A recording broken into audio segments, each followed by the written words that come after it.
But now we bring in, from Newsday to talk a little Jets, Erik Boland, our friend. Erik, how you doing? I'm just leaving Newsday right now after bouncing back and forth and filing various stories and looking forward to eating a late dinner. Yeah, I'm doing well. How are you guys doing? Doing good. You work too hard. Go home. It's been a busy day for Erik Boland. Thank you for taking pity on me. Brett Favre today announcing his retirement. First off, when you woke up today or when you found out about it, were you surprised that it happened without the invariable teeth pulling that last year produced? You know, Jordan, I was surprised at the timing of it, but not ultimately the decision. I mean, everything that I had heard, and, you know, I mean, in reality, Favre only talks to about 3 people in the off season, and none of them are in the New York media. So, you know, you're really trying to report out how he's feeling. I mean, you're talking to 3rd and 4th level sources, but nobody who's tremendously close to Favre. But that said, all the indications with him was that he was leaning toward retirement. Of course, we know he's been leaning that direction the last 2, 3, even 4 off seasons. So that you took that with a grain of salt. But the way he finished this year, and with the obvious deterioration of his physical skills, and he really talked extensively about that this afternoon in his press conference. I thought this would be a longer process. I thought we'd go into March, maybe April, and that he'd string the Jets along. But ultimately, I thought he would retire. I just didn't think that it would be, as soon as this. And to his credit, I don't know if this was his intent or not, but he did end up doing the Jets a favor. What do you hear about some rumors that are going around the internet? I think National Football Post actually had it, that Favre's agent actually came to the Jets, asking about a release in order to go to the Vikings. Yeah, you know, that's been out there, and all I can say about that is that Tannenbaum explicitly, and Mike Tannenbaum, the Jets general manager, very rarely answers a question directly. He answered that one directly and said that no, that was not the case. And Brett Favre, who almost always answers questions directly, said, no, that's not true. I did not ask for my release. I'm done. And again, because of the deterioration of his shoulder and his throwing arm, there's possible rotator cuff problems as well. He said, I'm retiring because of the physical problem. So this isn't a way for him to try to expedite his career in another direction and to go to another city. I really do believe he's done. You always leave the door open for him. You have to, because the man went through an entire retirement press conference last year and came back a few months later. So I'm not firmly convinced that he's out of the league until the ball is kicked off next September and he's not on anybody's roster. But, I really do believe that he's done. He talked so extensively about how damaged his arm was at the end of the season during the press conference or the conference call that he had with reporters tonight. I don't think that that's some kind of a ruse to end up elsewhere. Would that situation, Erik, be even possible? Because isn't there a poison pill clause in the deal that brought him from the Packers?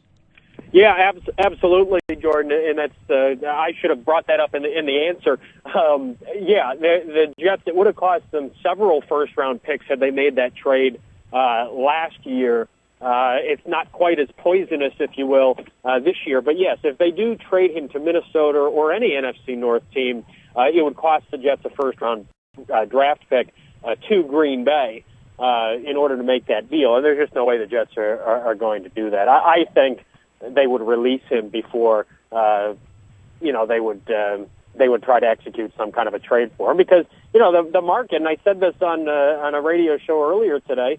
I'm not exactly sure what the market is for a guy that threw 22 interceptions last year. And you know what? If it came to the Jets having to cut him, and he wanted to go elsewhere to throw 22 interceptions, then I'm not sure why the Jets would be against that. But again, I mean, the way this works is if he does unretire, then the Jets still have his rights, and they would re-inherit, if you will, his contract which has 2 years left on it. So he is still the property of the Jets regardless.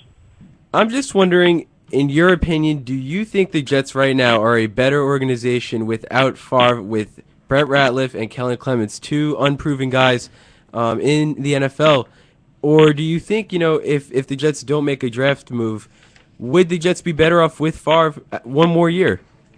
Matt, that's a good question. I'll answer it this way. I think they are better off, and it's for this reason. The last 4 Decembers, and I've written this in my blog and on the newspaper a few times. Last 4 Decembers, Favre has thrown a total of 13 touchdown passes and 31 interceptions. And that includes this year's 2 touchdown pass, 9 interception performance the last 5 games of the season.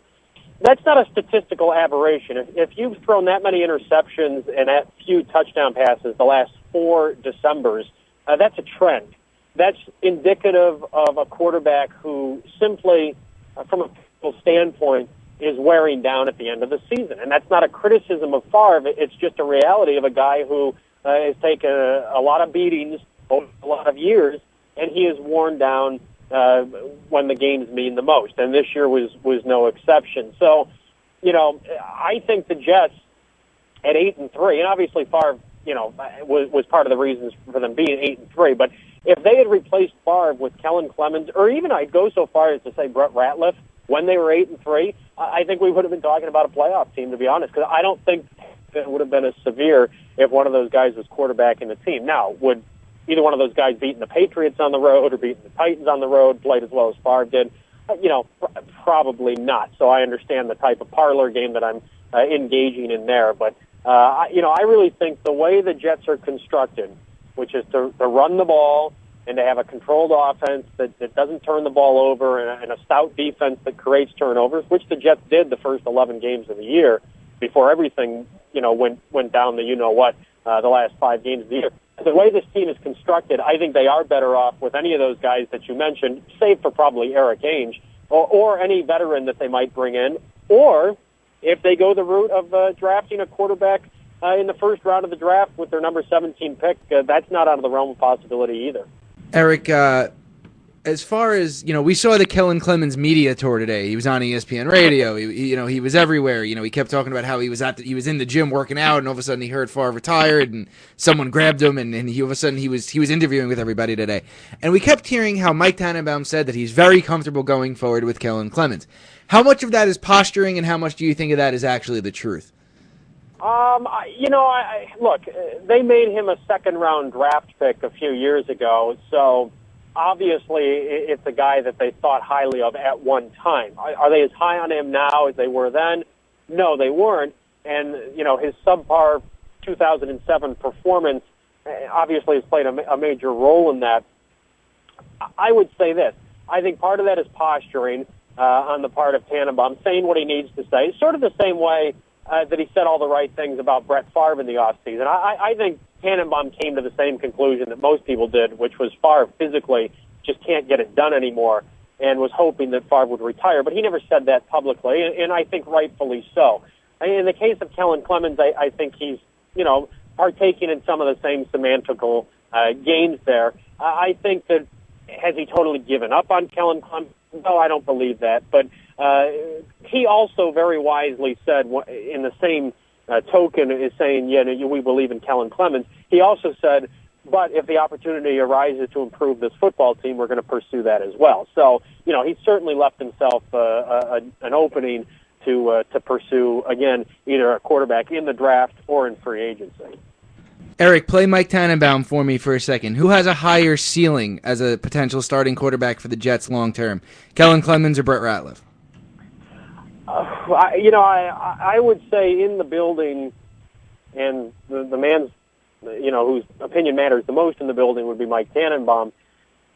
Ratliff is probably, a guy, there's a little bit more intrigue about him right now. I will say this about Clemens, and I said this afternoon on another network, on a competing network. Is it really fair to judge a guy based on 2007 behind what was truly one of the worst offensive lines in Jets history? I mean, that 2007 offensive line was horrendous. And I'm not sure that you could really get a fair gauge of any quarterback behind that line. I really doubt Tom Brady would have had a tremendous season behind that line. Sure, he would have been better than Kellen Clemens or Chad Pennington because he's a Hall of Fame quarterback, but I'm telling you, I don't think it would have been tremendously better. So, Ratliff could be the new thing. They like his arm. They still remember those 2 70-yard touchdown passes he threw in Cleveland in that first exhibition game. And, the word I would use with him is intrigue, but they're not sold on him either.